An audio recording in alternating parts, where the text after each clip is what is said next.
Hello guys, कसे आहात तुम्ही? आय होप तुम्ही खूप मस्त असाल, छान असाल, सुंदर असाल, सुरक्षित असाल आणि माझ्या एका नवीन व्हिडिओमध्ये तुमचं खूप खूप स्वागत आहे. तर पहा, आज आपण काय करणार आहोत. तर आज माझ्याकडे हा छान असा मस्त पपई आहे. मग त्याने काय करायचं पपईचं? चॉकलेट. चॉकलेट. तर पहा, ही जी पपई आहे, तर आज आपण या पपईपासून पपई सागो करूया. आणि हा व्हिडिओ शेवटपर्यंत पहा. जर तुम्हाला माझा व्हिडिओ आवडला असेल तर माझ्या व्हिडिओ लाईक शेअर करा. आणि माझ्या चॅनलवरती नवीन असाल तर माझ्या चॅनल सबस्क्राईब करायला अजिबात विसरू नका. आणि हा जो पपई आहे, तर हा पपई मला गावावरून आलेला आहे.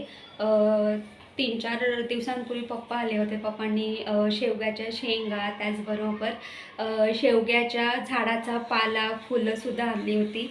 आणि त्याचबरोबर हा पपईसुद्धा आणला होता. तर आता हा पपई छान मस्त पिकलेला आहे. तर या पपईचा करायचं काय, म्हणून ठरवलं की चला आज आपण सागो करूया आणि त्या सागोमध्ये छान मस्त हा पपई ॲड करूया. तर चला, वेळ वाया न घालवता रेसिपीला सुरुवात करूया. Bye bye. तर पहा, आज आपण काय करणार आहोत. तर आज आपण या पपईपासून आज आपण सागो करणार आहोत. तर पहा, इथे हा पपई आहे. हा पपईसुद्धा मला गावावरूनच आलेला आहे. अगदी झाडावरचा हा पपई आहे. मी हा पपई कट करून घेतलेला आहे.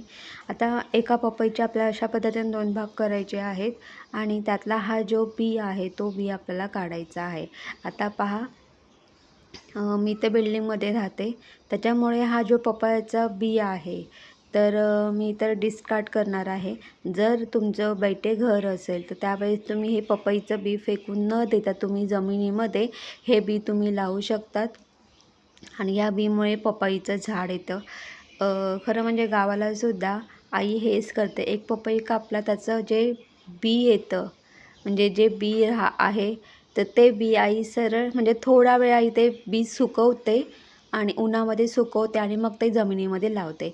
असं करता करता पपईचे 3-4 झाड तर नक्कीच आहेत गावाला आणि त्यातलाच हा एक पपई आहे. तर आता बिल्डिंगमध्ये आपल्याकडे काय म्हणजे जमीन वगैरे अशी काही नसते, त्याच्यामुळे आपण काही या बिया वगैरे लावू शकत नाही. त्याच्यामुळे मी या बिया डिस्कार्ड केलेल्या आहेत. आता पहा, मी इथे पपईच्या अशा फोडी करून घेतलेल्या आहेत. आता पहा, या ज्या फोडी आहेत, तर आपल्याला हे ग्राइंडरमध्ये ग्राइंड करून घ्यायचं आहे. म्हणजे आपल्याला काय करायचं आहे, पपईचा पल्प काढायचा आहे. आणि पपईची जी बॅक साईडची जी साल असते येल्लो कलरची, ती आपल्याला काढायची आहे. आणि मगच आपल्याला हे सगळं ग्राइंड करून घ्यायचं आहे. हा जो पपई आहे तो ग्राइंड करून घ्यायचा आहे. तर पहा, इथे पपईचा छान मस्त हा पल्प तयार झालेला आहे. आणि इथे एका बाउलमध्ये पपई मी अगदी बारीक स्क्वेअर साईजमध्ये कट करून घेतलेली आहे. तर पहा, सागो करण्यासाठी इथे पपईचा पल्प आणि इथे मी फोडीसुद्धा तयार करून घेतलेल्या आहेत. तर पपईचा पल्प आणि फोडी आपण थोड्या वेळासाठी फ्रीजमध्ये ठेवून देऊया, म्हणजे ते छान मस्त थंड होईल. आता पहा, इथे मी हा साबुदाणा घेतलेला आहे अर्धी वाटी. तर हा साबुदाणा मी स्वच्छ 2 ते 3 पाण्यामध्ये स्वच्छ धुवून घेतलेला आहे आणि अगदी फक्त साबुदाणा बुडेपर्यंतच पाणी ॲड केलेलं आहे. आता झाकण ठेवून हे सुद्धा आपण 1 ते 1.5 तास हा साबुदाणा आपण छान मस्त भिजत ठेवूया. 1 ते 1.5 तासामध्ये हा साबुदाणा छान मस्त भिजतो. आता पहा, इथे मी अर्धा लिटर दूध घेतलेला आहे. हा जो दूध आहे, हा दूध आपल्याला सर्वप्रथम गरम करून घ्यायचा आहे. तर तुम्ही इथे पाहू शकतात, एकीकडे दूध उकळते. तर पहा, इथे आपला हा जो साबुदाणा आहे तो छान मस्त असा भिजलेला आहे. हा साबुदाणा आपल्याला काय करायचा आहे, बॉईल करून घ्यायचा आहे. पण बॉईल करण्यापूर्वी हा साबुदाणा आपल्याला अशा पद्धतीने छान मस्त असा मोकळा करून घ्यायचा आहे. साबुदाणा मोकळा करून झाला की आपल्याला काय करायचं आहे, कढईमध्ये पाणी ॲड करायचं आहे. गॅस ऑन करायचा आहे आणि इथे हा जो साबुदाणा आहे, जो साबुदाणा ॲड करायचा आहे आणि पाण्यामध्ये छान व्यवस्थित आपल्याला हा साबुदाणा मिक्स करून घ्यायचा आहे. आपल्याला इथे फक्त 10 मिनटं फक्त हा साबुदाणा बॉईल करून घ्यायचा आहे. 10 मिनटानंतर आपल्याला गॅस बंद करायचा आहे. तर पहा, इथे आपलं दूधसुद्धा गरम झालेलं आहे, त्याला उकळी आलेली आहे. मी इथे गॅस बंद केलेला आहे. गॅस बंद झाल्यानंतर पहा छान मस्त चमच्याने आपल्याला मिक्स करून घ्यायचं आहे. आता या स्टेपला काय करायचं आपल्याला, आता मी गॅस पुन्हा ऑन करून तो बारीक करून घेतलेला आहे आणि मंद गॅसवरती 15 मिनटं हा दूध छान मस्त आपल्याला उकळून द्यायचा आहे. आणि इथे मी एक पळी ठेवलेली आहे. ही पळी अशी ना उपडी ठेवायची आहे, म्हणजे दूध ओतू जात नाही. आणि हे दूध मंद गॅसवरती 15 मिनटं छान मस्त आपल्याला उकळून द्यायचं आहे. तर पहा इथे 10 मिनटं झालेले आहेत आणि आपला हा जो साबुदाणा आहे तो छान मस्त असा बॉईलसुद्धा झालेला आहे. जास्त आपल्याला हा साबुदाणा बॉईल नाही करायचं आहे, अगदी 7 ते 8 मिनटं किंवा 10 मिनटं. आता पहा मी इथे गॅस बंद केलेला आहे. आता आपल्याला काय करायचं आहे, हा जो साबुदाणा आहे हा आपल्याला एका बाउलमध्ये ट्रान्सफर करून घ्यायचा आहे. तर पहा मी इथे एक बाउल घेतलेला आहे, त्याच्यावरती हा मी जाळीचा बाउल ठेवलेला आहे. आता हा जो साबुदाणा आहे हा आपल्याला या बाउलमध्ये ट्रान्सफर करून घ्यायचा आहे. आता त्याच्यामध्ये मी पुन्हा थंड पाणी ॲड केलेलं आहे. तर आपल्याला अशाच पद्धतीने हा जो साबुदाणा आहे थंड पाण्यामध्ये 3 ते 4 वेळा छान मस्त धुवून घ्यायचा आहे, कारण या साबुदाण्यामध्ये जो चिकटपणा आहे तो निघून गेला पाहिजे. म्हणून मी इथे हा साबुदाणा थंड पाण्याने छान मस्त 3 ते 4 वेळा मस्त मी अशा पद्धतीने मी धुवून घेतलेला आहे.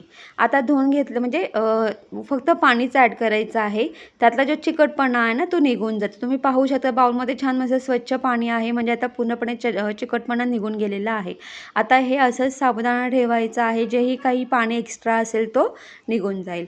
तर पहा इथे 15 मिनटं झालेले आहेत.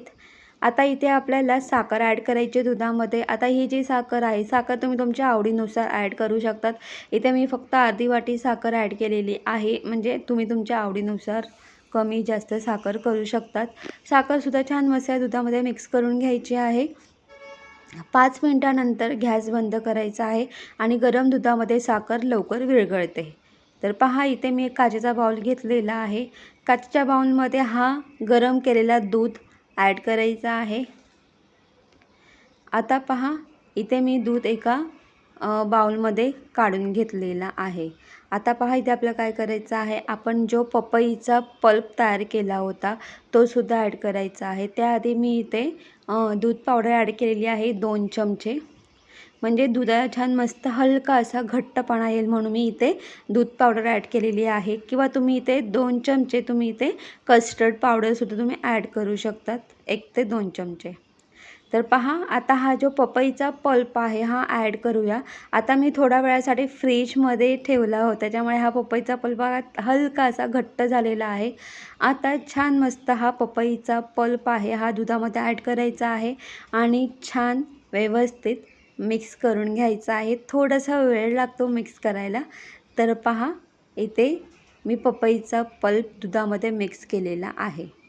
आता पहा आपण जो साबुदाणा बॉईल करून घेतला होता तो आता आपल्याला याच्यामध्ये ॲड करायचा आहे. आणि पहा इथे हा जो साबुदाणा आहे हा साबुदाणासुद्धा तुम्ही तुमच्या आवडीनुसार कमी जास्त घेऊ शकतात. मी फक्त इथे अर्धी वाटी साबुदाणा घेतला होता, कारण मी हा जो पपई साबुदाणा सागो जो करते मी फक्त 2 जणांसाठीच करणार आहे. त्यासाठीच मी फक्त अगदी थोडंच म्हणजे अर्धी वाटी साबुदाणा घेतला होता. तर पहा इथे साबुदाणा आपल्या याच्यामध्ये ॲड केल्यानंतर छान व्यवस्थित मिक्स करायचं आहे. आता मिक्स करून झाल्यानंतर आपल्याला काय करायचं आहे, त्याच्यावरती आपल्याला झाकण ठेवायचं आहे आणि झाकण ठेवून आपण हे फ्रीजमध्ये ठेवणार आहोत. 2 तास हे तुम्ही फ्रीजमध्ये ठेवू शकतात. 2 तासानंतर हे जे साबुदाणा सागो आहे ते छान मस्त थंड होऊन जातं 2 तासांमध्ये. पण आधी हे जे दूध आहे ते नॉर्मल थंड करून घ्या आणि मगच ते फ्रीजमध्ये ठेवा. गरम गरम फ्रीजमध्ये ठेवू नका. तर पहा आता इथे मी सब्जा घेतलेला आहे 3 ते 4 चमचे. त्याच्यामध्ये आपण पाणी ॲड करूया आणि तो सब्जासुद्धा आपण पाण्यामध्ये भिजत ठेवूया. हा सब्जा अगदी 15 ते 20 मिनटामध्ये लगेच भिजला जातो, अजिबात वेळ लागत नाही. तर पहा आता सब्जासुद्धा मी भिजत ठेवलेला आहे. आता 2 ते 2.5 तास होऊन गेलेले आहेत. तर पहा इथे आपला सब्जासुद्धा छान मस्त असा भिजलेला आहे. आणि पहा मी हा साबुदाणा सागो दुपारी केला होता आणि मला असं वाटतं की मी लगेचच जेव्हा मी हे साबुदाणा सागो जेव्हा मी फ्रीजमध्ये ठेवलं त्यानंतर साधारणपणे 4 वाजले होते आणि त्यानंतर मी माझ्या मुलाला शाळेत घ्यायला गेली होती आणि मग ज्ञानेश म्हणजे माझ्या मुलाला शाळेतून आणेपर्यंत त्याचं सगळं व्यवस्थित तो शाळेतून आल्यानंतर फ्रेश वगैरे होईपर्यंत 2-2.5 तास होऊन गेलेले होते. आता संध्याकाळी चहा पिण्याच्या ऐवजी करायचं काय म्हणून ठरवलं की चला आज आपण सागोच पिऊया. म्हणून पहा 2.5 तास म्हणजे 2 ते 2.5 तास झालेले आहेत. आपला जो साबुदाणा सागो पण थंड झालेला आहे आणि तुम्ही पाहू शकतात इथे मी हा स्ट्रॉबेरीचा पल्पसुद्धा ॲड करणार आहे. तुमच्याकडे कुठलाही पल्प असेल म्हणजे इवन रोजचं जे पल्प असतं तोही तुम्ही ॲड करू शकता किंवा पायनॅपल असेल कुठलाही असेल कुठलाही फ्लेवर कुठलाही फ्रूट फ्लेवरचा असेल तो तुम्ही ॲड करू शकतात. मी पहा इथे स्ट्रॉबेरीचा जो पल्प आहे एका ग्लासात काढून घेतलेला आहे. आता आपल्याला चमच्याच्या साहाय्याने इथे मी 2 ग्लास घेतलेले आहेत. चमच्याच्या साहाय्याने आपल्याला हा जो स्ट्रॉबेरीचा पल्प आहे तो अशा ग्लासाच्या कडेकडेने आपल्याला ॲड करायचा आहे. आणि ना माझं ठरलं होतं की आज संध्याकाळी माझा मुलगा शाळेतून आला की मी आणि माझा मुलगा आम्ही दोघंही हे पपया सागो पिऊ. आणि ना असं उन्हातून आल्यानंतर किंवा थकून आल्यानंतर तुम्ही हा पपयाचा सागो तुम्ही करू शकता. तुम्हाला सांगू का हा जो पपयाचा सागो ना खूप हेवी असतो पण एवढंच सांगते की जी छोटी छोटी भूक असते ती या पपया सागोने नक्कीच मिळते. आता पहा इथे मी सब्जा ॲड केलेला आहे 2 ग्लासांमध्ये आणि त्यानंतर इथे मी आपलं जे काय बोलतात त्याला विसरून गेले मी पुन्हा आपलं जाऊ दे तुम्हाला मी नंतर सांगते.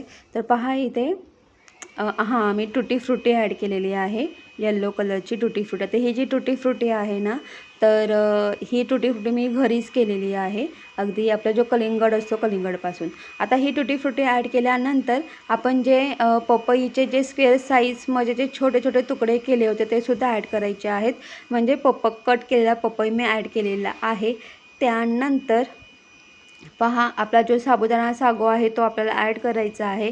आता साबुदाणा सागो ॲड केल्यानंतर पुन्हा मी इथे वरती एक थर ॲड केलेला आहे. आपला जो स्ट्रॉबेरीचा पल्प आहे तो मी वरतून असा ॲड केलेला आहे.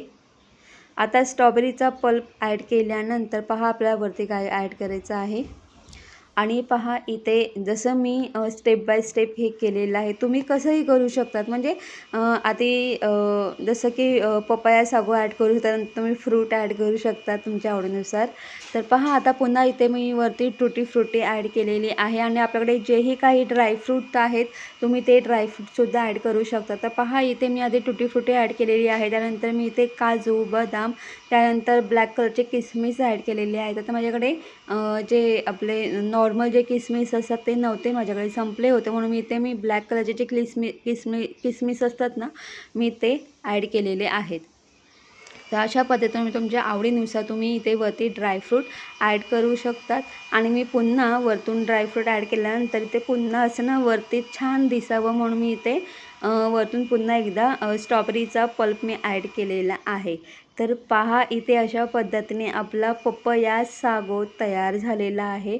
आणि हा एवढा छान लागतो ना मी तुम्हाला खरंच सांगते तुम्ही मुलांना घरच्या घरी अगदी सोप्या अशा पद्धतीने आणि पौष्टिक असा साबुदाणा सागो तुम्ही करून देऊ शकतात.